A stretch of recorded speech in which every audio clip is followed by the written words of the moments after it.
భారీ వర్షాలతో ఉమ్మడి కరీంనగర్ జిల్లాలోని ప్రాజెక్టులకు వరద నీరు వచ్చి చేరుతుంది. మొన్నటి వరకు డెడ్ స్టోరీస్లో కనిపించిన ప్రాజెక్టులు ఇప్పుడు వస్తున్న ఇన్ఫ్లోతో కొంత జలకళ సంతరించుకుంటున్నాయి.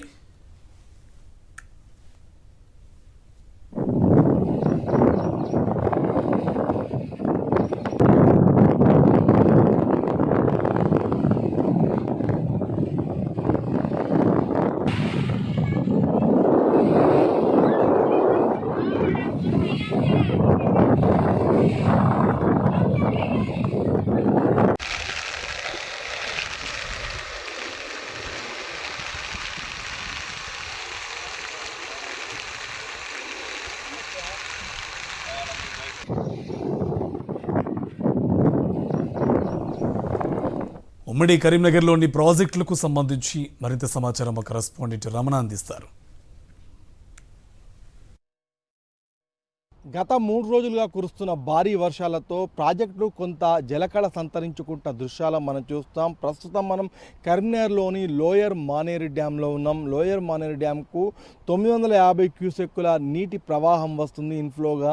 దీంతో కొంత జలకళ మనకు కనిపిస్తుంది. నిన్నటి వరకు కూడా డెడ్ స్టోరేజ్లో ఉన్న ఈ ప్రాజెక్టుకు ఇప్పుడు ఈ వర్షాలు కొంత ఊరటనిస్తున్నాయి. అయితే మనం చూస్తే కనుక అటు గోదావరి కావచ్చు, ఇటు మానేరుకు సంబంధించి క్యాచ్మెంట్ ఏరియాలో పెద్దగా వర్షపాతం నమోదైన దాఖలాలు అయితే కనిపించడం లేదు. కాబట్టి మనకు జలకళ అనేది ఇంకా ఆ స్థాయిలో పూర్తి స్థాయిలో కనిపించడం లేదు. అయితే మిడ్మానేరుకు కొంత జలకళ సంతరించుకుంటున్న పరిస్థితి. ఇప్పటికే 2000 క్యూసెక్కుల దాకా వాటర్ వస్తుంది. అయితే మిడ్మానేరు నుంచి నీటిని కిందకు వదిలితే లోయర్ మానేరు డ్యామ్ కూడా కొంత నీటి కళ పెరిగే అవకాశం మనకు కనిపిస్తుంది.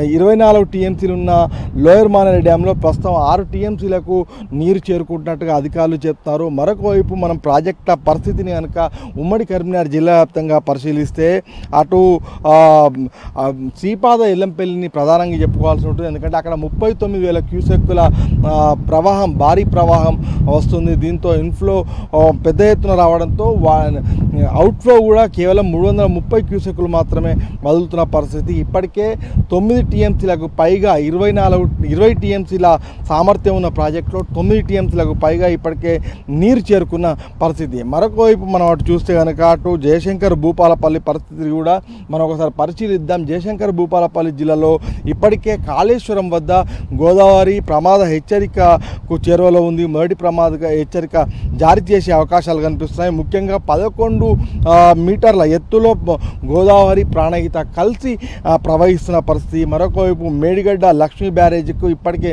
85 గేట్లు ఎత్తి దాదాపు 8,19,000 క్యూసెక్కుల నీటిని కిందికి వదులుతున్న పరిస్థితి మనం చూసాం.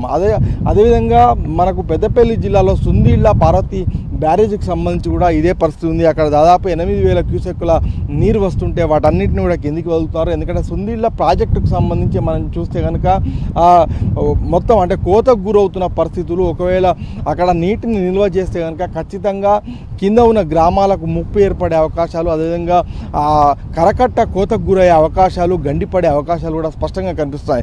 అయితే మొత్తంగా మనకు ఇటు గోదావరి అదేవిధంగా మానేరుకు సంబంధించి చూస్తే పెద్దగా అంటే వర్షాలు అనేది ఆ స్థాయిలో మాత్రం కనిపించడం లేదు. కాకపోతే కొంత ఊరట కల్పించాయని చెప్పుకోవచ్చు. ఈ నేపథ్యంలో మనం చూస్తే కనుక ఉమ్మడి కరీంనగర్ జిల్లా వ్యాప్తంగా కూడా ఒకసారి వర్షపాతం పరిశీలిస్తే బోర్నపల్లి, హుజరాబాద్ మండలం బోర్నపల్లిలో 63.5 మిల్లీమీటర్ల వర్షపాతం నమోదైంది. అదేవిధంగా రాజన్న సిరిసిల్ల జిల్లా, జగిత్యాల, పెద్దపల్లి జిల్లాలో కూడా మంతెనిలో 45 మిల్లీమీటర్ల వర్షపాతం నమోదైంది. మొత్తంగా చాలా అంటే పెద్ద ఎత్తున వర్షపాతం కురుస్తున్నప్పటికీ కూడా మనకు ఆ స్థాయిలో ప్రాజెక్టులు అయితే జలకళ కనిపించడం లేదు. కాకపోతే కొంత ఊరట కల్పించే విధంగా నీరు రావడం మాత్రం కొంత రైతులు అదేవిధంగా అధికారులు అయితే హర్షం వ్యక్తం చేస్తున్న పరిస్థితి. కెమెరా పర్సన్ సతీష్తో రమణ, సాక్షి టీవీ, కరీంనగర్.